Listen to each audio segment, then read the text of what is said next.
ഏതായാലും നമ്മുടെ ഈ അണ്ടിക്കള്ളന്മാരെ നമ്മൾ വിശേഷിപ്പിക്കാറുള്ള ഒരു സംഘം ഉണ്ടല്ലോ കേരളത്തിലെ, നമ്മുടെ മാധ്യമങ്ങളൊക്കെ തന്നെ അങ്ങനെ വിശേഷിപ്പിക്കുന്ന ആളുകൾ, അവരൊക്കെ ഏതാണ്ട് ഇന്ന് പുറത്തേക്കുള്ള വഴി തുറന്നു എന്നാണ് പറയുന്നത്. മുഖ്യമന്ത്രി വി.ഡി. സതീശൻ തന്നെ പറഞ്ഞു വന്നു, ഇനി ചേട്ടൻ ഇത്രയും കാലം ചെയ്യുന്ന സേവനങ്ങൾക്ക് പെരുത്ത് നന്ദി, ഇനി ഇറങ്ങിപ്പോയി കള്ളം പറഞ്ഞു എന്നാണ്. അത് വലിയ രസമാണല്ലോ. അണ്ടി കട്ടതിനാണ് CBI പിടിച്ചത്. CBI പിടിച്ച് കുറ്റപത്രവും കൊടുത്തപ്പോഴാണ് പിണറായി വിജയൻ 1 അല്ല 3 സ്ഥാനത്തേക്കാണ് ഈ അണ്ടിക്കള്ളന്മാരുടെ MD-യെ നിയോഗിച്ചത്. 1 ഖാദി ബോർഡിന്റെ സെക്രട്ടറി, 2 ഖാദി വെൽഫെയർ ബോർഡിന്റെ CEO, പിന്നെ അതും കൂടാതെ റൂട്രോണിക്സ്, അതും ഖാദി ബോർഡിന്റെ കീഴിലുള്ള, അതായത് ഖാദി ബോർഡിന്റെ കീഴിലുള്ള 3 സ്ഥാപനങ്ങളിലേക്ക് ഇദ്ദേഹത്തെ അങ്ങ് നിയമിച്ചു. ഈ ഖാദി ബോർഡിന്റെ ചെയർമാൻ എന്ന് പറയുന്ന ഫലത്തിൽ മുഖ്യമന്ത്രിയാണ്. അതെ, ഒരു വൈസ് ചെയർമാനേ ആവുള്ളൂ. ഈ പൊളിറ്റിക്കൽ നമ്മൾ അപ്പോയിന്റ് നടക്കുമ്പോൾ പോലും ചെയർമാൻ മുഖ്യമന്ത്രിയാണ്.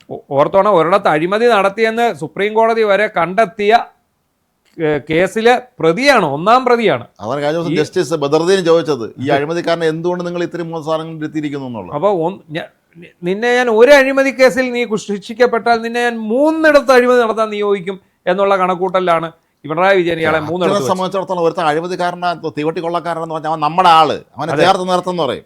പക്ഷെ നമ്മളെയൊക്കെ അമ്പരപ്പിച്ചുകൊണ്ട് ഈ V.D. സതീശൻ ഇയാളെ സംരക്ഷിച്ചു എന്ന് പറയുമ്പോൾ ഭയങ്കരമാണ്. ഇത്രയും നാൾ സംരക്ഷിച്ചു എന്നുള്ളതാണ്. ശമ്പളം വാങ്ങിച്ചില്ല ഇയാൾ. അതായത് ഒരുപാട് മാധ്യമ വാർത്തകൾ വന്നു. ഈ ആദ്യം വന്നത് ഈ കശുവണ്ടി വികസന കോർപ്പറേഷനിൽ 500 കോടിയുടെ അഴിമതി നടത്തിയ കേസിൽ CBI കുറ്റക്കാരെന്ന് കണ്ട് കുറ്റപത്രം തയ്യാറാക്കിയ കേസിലെ പ്രതികളാണ് ഈ പറയുന്ന KA രതീഷ്, കോർപ്പറേഷന്റെ MD ആയിരുന്ന രതീഷ്, ചെയർമാനായിരുന്ന R ചന്ദ്രശേഖരൻ, INTUC നേതാവ്, പിന്നെ കോട്ടയത്തുള്ള ഒരു അണ്ടി വ്യാപാരി. അപ്പോൾ ഇത്രയും പേര് പ്രതിയാക്കിയിട്ട് ഇവർ സർക്കാർ ഉദ്യോഗസ്ഥരായതുകൊണ്ടും പൊതുമേഖലാ സ്ഥാപനം ആയതുകൊണ്ടും അതിൽ പ്രോസിക്യൂഷൻ അനുമതി സർക്കാർ നൽകണമായിരുന്നു. CBI അന്വേഷണം പൂർത്തിയാക്കി കുറ്റപത്രം തയ്യാറാക്കി കാത്തിരിക്കാനായിട്ട് കാലങ്ങളായി, 5 കൊല്ലത്തോളമായി.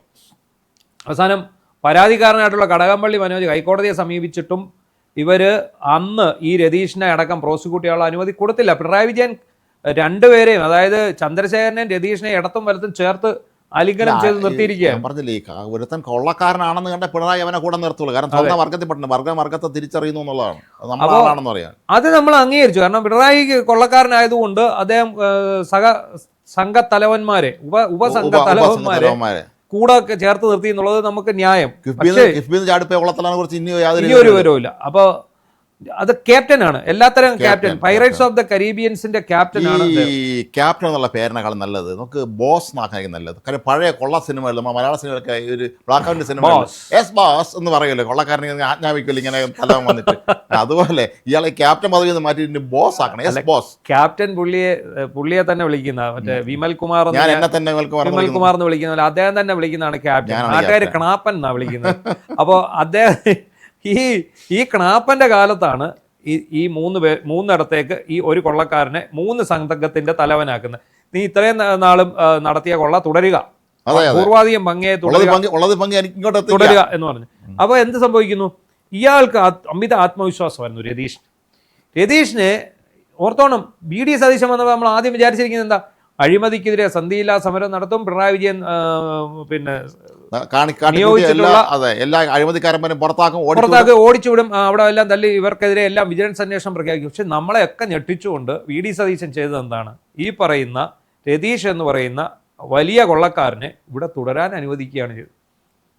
അവസാനം ഹൈക്കോടതിയിൽ ഹർജി കൊടുക്കേണ്ടി വന്നു. ഹൈക്കോടതി ജഡ്ജി ബദറുദ്ദീൻ അവസാനം പരാമർശം നടത്തേണ്ടി വന്നു, എങ്ങനെ ഈ അഴിമതി കേസ് പ്രതി 3 സ്ഥാനങ്ങളിൽ തലപ്പത്ത് വന്നിരിക്കുന്നു എന്നുള്ളത്. അതെ, 3 സ്ഥാപനങ്ങൾ തലപ്പത്ത്, ഒന്നിനല്ല 3 എങ്ങനെ തലപ്പത്ത് വന്നിരിക്കുന്നു എന്ന് ഹൈക്കോടതി ചോദിച്ചു കഴിഞ്ഞപ്പോഴാണ് ഇപ്പോൾ അയാളെ ഇത് ചെയ്യാനെ കൊണ്ടുള്ള നീക്കങ്ങൾ ആരംഭിച്ചു. അല്ല, മാത്രമല്ല നമ്മളിവിടെ ശ്രദ്ധിക്കേണ്ടത് KM ഷാജഹാനാണ് ഹൈക്കോടതി സമീപിച്ചത് ഇക്കാര്യത്തിൽ. കാരണം ഈ 3 സ്ഥാപനങ്ങൾ തലപ്പത്തിരിക്കുന്ന ആൾ ഹൈക്കോടതി നേരിട്ട് ഇടപെട്ട് കുറ്റപത്രം തയ്യാറാക്കാൻ നിർദ്ദേശം നൽകിയ ആ വ്യക്തിയാണ് അവിടെ ഇരിക്കുന്നത് എന്നുള്ളതാണ്. അതെ, അപ്പോൾ ആലോചിച്ച് നോക്കും, നമ്മുടെ നാട്ടിൽ കോടതി കൂടെ ഇല്ലായിരുന്നെങ്കിൽ അവസ്ഥ ആലോചിച്ച് നോക്കും. മാത്രമല്ല ഈ സതീശൻ ഭയങ്കര പഠിച്ച ഒരു ബുദ്ധിമാനാണ്. പഠിച്ച കള്ളൻ എന്നല്ല പറയണ്ടത്, പഠിച്ച ബുദ്ധിമാനാണ്. പഠിച്ച ബുദ്ധിമാൻ എന്ന് പറഞ്ഞാൽ അദ്ദേഹം എന്ത് ചെയ്തു? ഇയാളെ മാറ്റിയില്ല. കാരണം ചന്ദ്രശേഖരനും അദ്ദേഹവും ഇവർക്കൊക്കെ വേണ്ടപ്പെട്ട ആളാണ്. ചന്ദ്രശേഖരന് വേണ്ടപ്പെട്ട ആളാണ് രതീഷിന് വേണ്ടപ്പെട്ട ആളാണ് ചന്ദ്രശേഖരൻ. എല്ലാവരും വേണ്ടപ്പെട്ട. അപ്പൊ ഈ പറയുന്ന 2 പേർക്കും വേണ്ടപ്പെട്ട ആളാണ് സതീശൻ ഇവരെ നൈസായിട്ട് ഒഴിവാക്കി. മാത്രമല്ല രതീഷ് ലീഗുകാർക്ക് വേണ്ടപ്പെട്ടവനാണ്. അതെ, പകരം ഖാദി ബോർഡിന്റെ പ്രവർത്തനങ്ങൾ ഇപ്പോൾ ഓണം ഖാദി മേള എല്ലായിടത്തും ആരംഭിച്ചു കഴിഞ്ഞു. ഈ ഖാദി ബോർഡിൻ്റെ പ്രവർത്തനങ്ങളുടെ അതാത് ജില്ലകളുടെ ഉദ്ഘാടനത്തിന്, സംസ്ഥാനതല ഉദ്ഘാടനത്തിന് സതീശൻ പതുക്കെ മുങ്ങിയിട്ട് പകരം അവിടെ പാവപ്പെട്ട കെ മുരളീധരനെ കയറ്റി ബലിയേടാക്കി കൊടുത്തു. പക്ഷേ ജനത്തിന് മനസ്സിലായി ഇത് സതീശൻ്റെ തന്ത്രമാണെന്ന് മനസ്സിലായി. അതുകൊണ്ട് ആരും എന്ത് ചെയ്തില്ല, അവിടെ വിമർശനം ഉണ്ടായില്ല. അപ്പോൾ പാവപ്പെട്ടവൻ്റെ തലയിൽ വെച്ചു കൊടുത്താണ്. പിന്നീട് ഇയാൾ അതിനേക്കാൾ വലിയ ബുദ്ധിമാനാണ് രതീഷ് എല്ലാ ജില്ലകളിലും ഓണം ഖാദി മേളയുടെ ഉദ്ഘാടനം സംഘടിപ്പിച്ച് അവിടെ അയാൾ നേരിട്ടെത്തുക, അതത് ജില്ലകളിലുള്ള മന്ത്രിമാർക്ക് ഉദ്ഘാടനം കൊടുത്തുകൊണ്ട് ഇയാൾ നേരിട്ട് എത്തുകയാണ്. അങ്ങനെ 2-3 ഈ മുരളീധരനും ഈ പറയുന്ന ബാക്കി കുറച്ചുപേരൊക്കെ ഇതിനകത്ത് പെട്ടുപോയി. പക്ഷേ അങ്ങനെ ഇരിക്കുമ്പോഴാണ് ഹൈക്കോടതി പരാമർശം നടത്തുന്നത് ഇയാളെ വേണ്ട എന്നുള്ളത്. എന്നിട്ടും പുള്ളി വിട്ടില്ല. പുള്ളി മലപ്പുറത്തേക്ക് തിരുവനന്തപുരത്ത് നിന്ന് കാറിൽ കുതിക്കുകയാണ്. അപ്പോഴാണ് തിരിച്ചു വിളിച്ചത്, പോരാൻ പറഞ്ഞു. പകരം അവിടെ മാത്രമല്ല, കുഞ്ഞാലിക്കുട്ടി പറഞ്ഞു ഞാൻ ഇയാളുമായിട്ട് വേദി പങ്കിടില്ല. പക്ഷെ കുഞ്ഞാലിക്കുട്ടിയുടെ ആളുമാണ്. പക്ഷേ കുഞ്ഞാലിക്കുട്ടി അയാളെ രാഷ്ട്രീയമായി നോക്കണ്ടേ, ഇയാളെ മാത്രം സംരക്ഷിച്ചിട്ട് കാര്യം. എന്നെ കണ്ട കോഴിയെ കട്ടെന്ന് തോന്നുന്നു, കോഴിപ്പൂട തലയെ വെച്ചുകൊണ്ട് നിൽക്കുന്ന ആളാണ് പുള്ളി. അപ്പോൾ അങ്ങനെ നിന്ന് കഴിഞ്ഞപ്പോൾ എന്താണ് പറ്റിപ്പോയത്? കുഞ്ഞാലിക്കുട്ടിക്ക് ആദ്യം ഇയാളെ തള്ളി പറയേണ്ടി വന്നു. കാരണം കുഞ്ഞാലിക്കുട്ടിയുടെ ആളാണെന്നുള്ള വിവരം ഫ്ലാഷായി. കുഞ്ഞാലിക്കുട്ടിയാണ് ഇയാളെ കൊണ്ടുവന്നതെന്നുള്ളത് ഇയാളുടെ പ്രീവിയസ് ഹിസ്റ്ററി കഴിഞ്ഞപ്പോൾ എന്താ, Karunagappally cable T V operator ആയിരുന്ന രതീഷ് കുഞ്ഞാലിക്കുട്ടിയുമായിട്ടൊരു അടുപ്പം സ്ഥാപിക്കുന്നു. അങ്ങനെ കുഞ്ഞാലിക്കുട്ടിയുടെ നോമിനിയായിട്ട് വരുന്നു. എങ്ങനെയാണ് ഇയാൾ ഇവിടെ പ്രബലനാകുന്നത്? പക്ഷേ പിന്നീട് എല്ലാവരെയും ഞെട്ടിച്ചുകൊണ്ട് ഇടത് സർക്കാരിൻ്റെ കാലത്തും അയാൾ പ്രബലനായി തന്നെ തുടരുകയായിരുന്നു. ഇപ്പോൾ എന്താണെങ്കിലും വി.ഡി. സതീശൻ തിരിച്ചു വിളിച്ചിട്ട് പറഞ്ഞു എളുപ്പം രാജിവെച്ച് പൊക്കോളൂ, ഇല്ല ഞങ്ങളെ കൊണ്ട് പുറത്താക്കിക്കരുത് എന്നാണ്. കാരണം ഇനി കോടതിയിൽ റിപ്പോർട്ട് കൊടുക്കണം, അല്ലെങ്കിൽ അങ്ങ് വിളിപ്പിക്കും. അതെ, അവസാനം ജസ്റ്റിസ് ബദറുദ്ദീൻ അവിടെ സേഫ് എന്താണെന്ന് പറയും. ഇപ്പൊ അവിടോട്ട് റിപ്പോർട്ട് കൊടുക്കും, ഞങ്ങൾ അയാളെ പുറത്താക്കി എന്നും പറഞ്ഞ് റിപ്പോർട്ട് കൊടുക്കുമ്പോൾ കോടതിയിൽ നിന്ന് ചോദ്യം വരും, ഇത്രയും നാൾ നിങ്ങൾ എന്തുകൊണ്ട് പുറത്താക്കിയില്ല?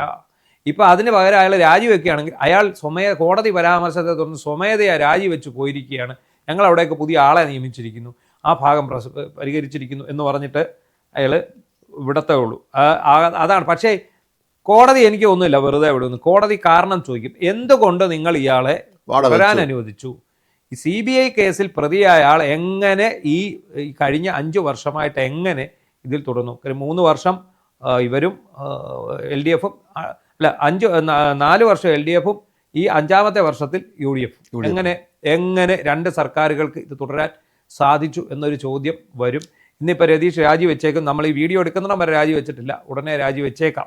അതോ വെള്ളപ്പൊക്കം മറയാക്കി അദ്ദേഹം തൽക്കാലം 2 ദിവസം കൂടെ എസ്കേപ്പായി നീക്കം നടത്തുന്ന സാധ്യത കുറവാണ്. അല്ലെങ്കിൽ സർക്കാർ പെടും, അത്രേ ഉള്ളൂ. ഇയാളെ തൊടാൻ പോയി, ഇയാളെ സംരക്ഷിക്കാൻ പോയി സർക്കാർ പണം മാറിയിരിക്കുകയാണ് ഈ കാര്യത്തിൽ.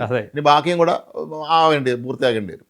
എന്താണെങ്കിലും ഒരു കാര്യം ഉറപ്പായി, വി.ഡി. സതീശന് ഗത്യന്തരമില്ലാതെ വളരെയധികം വേദനയോടെ, പി.കെ. കുഞ്ഞാലിക്കുട്ടിക്ക് അതിനേക്കാൾ കടുത്ത മാനസിക വേദനയോടെ രതീഷിനെ ഇറക്കി വിടേണ്ട ഒരു അവസ്ഥ വന്നിരിക്കുകയാണ്.